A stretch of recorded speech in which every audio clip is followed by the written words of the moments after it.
नमस्कार विद्यार्थियों, हिंदी की ऑनलाइन क्लास में मैं प्रवक्ता बिंदु।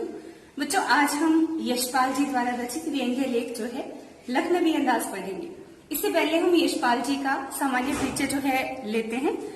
यशपाल जी 1903 में जन्मे थे। 3 दिसंबर 1903 को जन्म हुआ था पंजाब की फिरोजपुर छावनी में।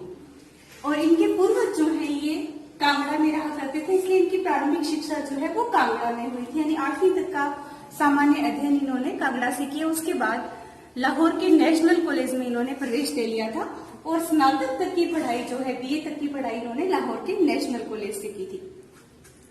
इसी दौरान 1921 में ये भगत सिंह सुखदेव के संपर्क में आए और इसकी वजह से इनमें क्रांतिकारी विचारधारा जो है उससे जुड़ाव हो गया इनका, यानी क्रांतिकारी विचार इनमें आने लगे। लाला लाजपत राय से जुड़ने के बाद इनके अंदर प्रखर ये कहें कि राष्ट्रवाद की भावना आ चुकी थी और दिल्ली में एक बार ये बम बनाते हुए पकड़े गए थे, इसलिए इनको जेल में डाल दिया गया था। जेल में रहते हुए ही 1936 में इनका विवाह जो है प्रकाशवती कपूर के साथ हो गया था। 1938 में ये जेल से रिहा हुए और जेल से रिहा होने के बाद 1938 में इन्होंने विप्लव नाम की एक पत्रिका का क्या किया, प्रकाशन किया था। 1938 में विप्लव मासिक पत्रिका जो है इनके द्वारा प्रकाशित की गई थी। और इनके काव्य की, इनके लेखन की विशेषताओं की बात करें तो यथार्थवादी शैली जो है इसके ये विशिष्ट रचनाकार माने जाते हैं। यथार्थवादी शैली का मतलब है कि वास्तविक घटनाओं को लिखना, जिसमें कोई बनावटीपन या दिखावा नहीं होता, जो जैसा है उसका उसी रूप में वर्णन करना, भले ही वो समाज की विद्रूपता यानी बुरे रूप को दिखाता हो या विडंबना को दिखाता हो, उन बातों का वर्णन इन्होंने अपने साहित्य के अंदर किया। सामाजिक जो विषमता थी यानी ऊंच नीच का जो भेदभाव है या राजनीति में जो पाखंडवाद था, जो रूढ़ियां चली आ रही हैं, अंधविश्वास है, तो इनके खिलाफ आवाज जो है इनके साहित्य में स्पष्ट दिखाई देती है। ये लेखक जो हैं अपने जिन मुख्य साहित्य की वजह से जाने जाते हैं, तो उसमें कहानी संग्रह की हम बात करते हैं।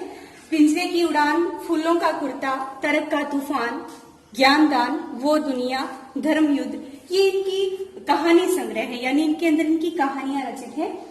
उपन्यास की अगर बात करें तो एक श्रेष्ठ उपन्यासकार के रूप में इनको जाना जाता है। पार्टी कामरेड, दादा कामरेड, अमिता, देशद्रोह, दिव्या, तेरी मेरी उसकी बात, मनुष्य के रूप, अप्सरा का श्राप, झूठा सची, इनके कुछ प्रमुख उपन्यास है। दिव्या जो उपन्यास है इसमें इन्होंने एक महिला यानी औरत की जो दुख पीड़ा है या उसके जो भाव है उसका बहुत ही सुंदर वर्णन किया है। ऐसे ही झूठा सच जो इनका उपन्यास है ये बहुत प्रसिद्ध हुआ था। भारत और पाकिस्तान के विभाजन की जो त्रासदी है उसका वर्णन इस उपन्यास के अंदर किया गया है। एक श्रेष्ठ निबंधकार के रूप में भी इनको जाना जाता है। न्याय का संघर्ष, मार्क्सवाद और राम राज्य इनके कुछ प्रमुख निबंध है। ये इतने अच्छे लेखक थे कि इनको कई पुरस्कार प्राप्त हुए। मुख्य पुरस्कार में इनको पद्म विभूषण जो है मिला। ऐसे ही देव पुरस्कार, साहित्य सोवियत लैंड द्वारा दिया जाने वाला साहित्य पुरस्कार और साहित्य अकादमी द्वारा भी इनको पुरस्कृत किया गया था। मंगला प्रसाद पारितोषिक भी इनको प्राप्त हुआ था। इनका जो झुकाव है वो मार्क्सवाद की ओर था, यानी कार्ल मार्क्स की विचारधारा के समर्थक थे, जिसमें शोषित वर्ग जो है यानी पीड़ित वर्ग की पीड़ा का चित्रण इन्होंने अपने काव्य के अंदर किया है, साहित्य के अंदर किया है। और 1976 के अंदर इस महान साहित्यकार का निधन हो गया था। अब बात करते हैं हम लखनवी अंदाज व्यंग्य लेख की। तो इस लेख में इन्होंने ये बताने की कोशिश की है कि बिना कथ्य के या बिना घटना के कहानी नहीं लिखी जा सकती। 1960 में जो नई कहानी आंदोलन प्रारंभ हुआ था, जिसमें नई कहानी के लिए बिना किसी घटना या बिना किसी कथ्य की कहानी लिखी जा सकती है, बिना पात्रों की कहानी लिखी जा सकती है, उस बात का विरोध इन्होंने इस व्यंग्य लेख में किया है। और ये लेख जो है पतनशील सामंती समाज के ऊपर प्रकाश डालता है कि कैसे वो वर्ग जिसका पतन हो चुका है, यानी राजशाही ढंग से रहने वाले जो लोग हैं, जो पतन की ओर उन्मुख है, फिर भी वो अपनी उस राजसी तड़क भड़क को छोड़ना नहीं चाहते हैं, उसका वर्णन किया है। घटना कुछ इस तरह से है बच्चों इस लेख में कि एक बार लेखक जो है यानी यशपाल जो है कुछ नया लिखने के लिए द्वितीय श्रेणी का जो दर्जे का जो डिब्बा होता है रेलगाड़ी का, उसमें सफर करने के लिए दूसरे दर्जे का टिकट लेते हैं। उन्हें लगता है कि उसमें भीड़ भाड़ नहीं है और वो अकेले बैठ करके वहां कोई कहानी सोच सकते हैं। जो वो डिब्बे में प्रवेश करते हैं तो वहां एक लखनवी नवाब बैठे हुए हैं, यानी सफेद पोश नवाबी नस्ल के व्यक्ति बैठे हैं। उनको देख करके उन्हें बड़ा ताज्जुब होता है कि इस द्वितीय श्रेणी दर्जे के अंदर ये नवाब कैसे यात्रा कर सकता है। लेखक को आया देख करके नवाब जो है बिल्कुल भी उत्सुक नहीं होते, यानी उनको उस सह यात्री को देख करके बिल्कुल भी खुशी नहीं होती है, ना ही कोई अभिवादन होता।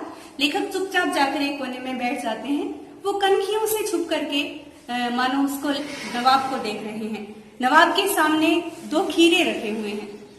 जब नवाब उनसे किसी भी तरह की बातचीत नहीं करते तो उनको लगता है कि शायद नवाब को ये बात अच्छी नहीं लगी कि उनके उस डिब्बे में बैठे होने पर, यानी वो उनके एकांत में व्यवधान डालने आ गए हैं। तभी उन्हें ये लगता है कि शायद ये भी मेरी तरह नई कहानी के लेखक हो सकते हैं, कोई कहानी लिखने के लिए यहाँ बैठे हों।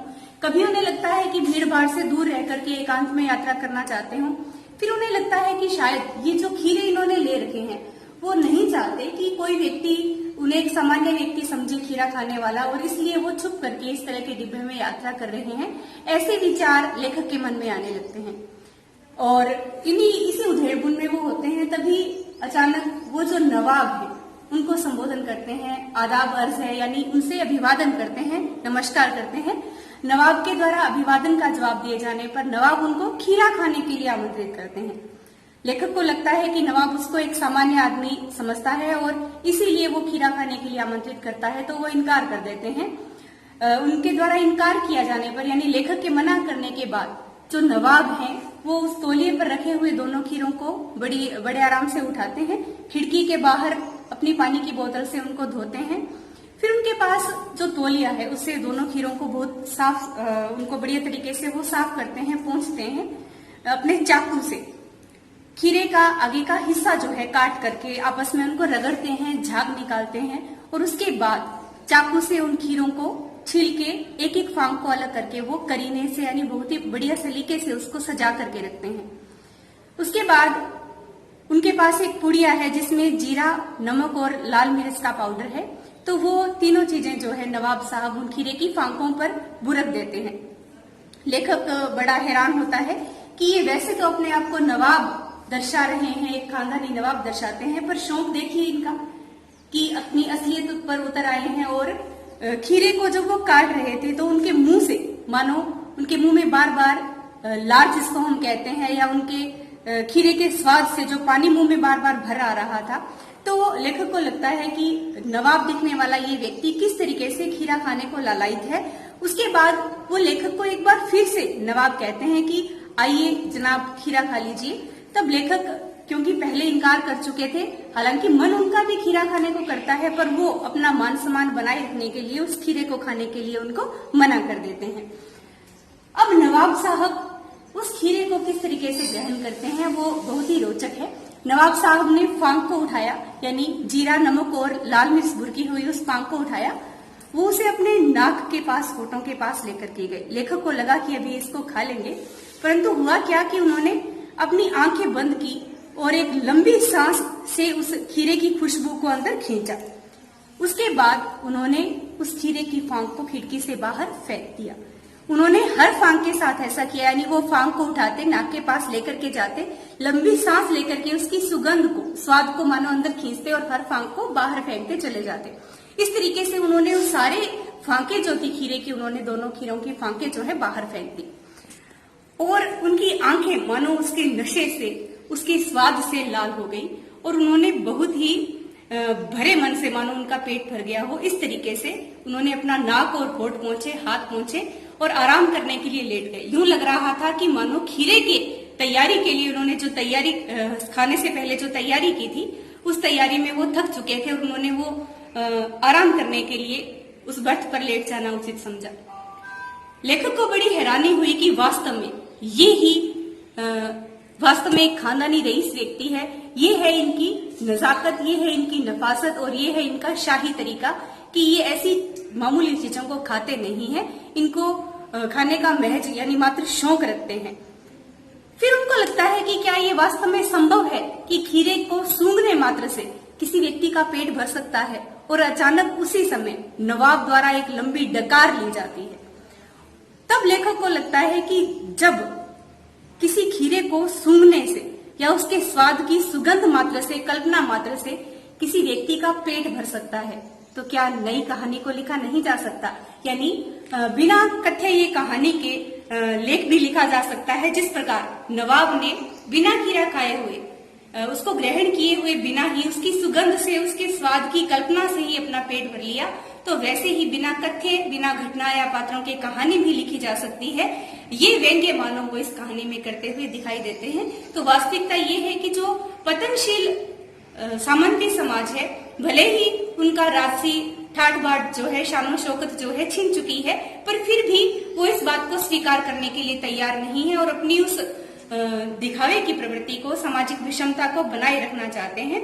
यही इस कहानी का मुख्य उद्देश्य है जो यशपाल जी ने इसमें प्रकट करने की कोशिश की है कि बिना कथ्य, घटना या पात्रों की कहानी लिखी नहीं जा सकती।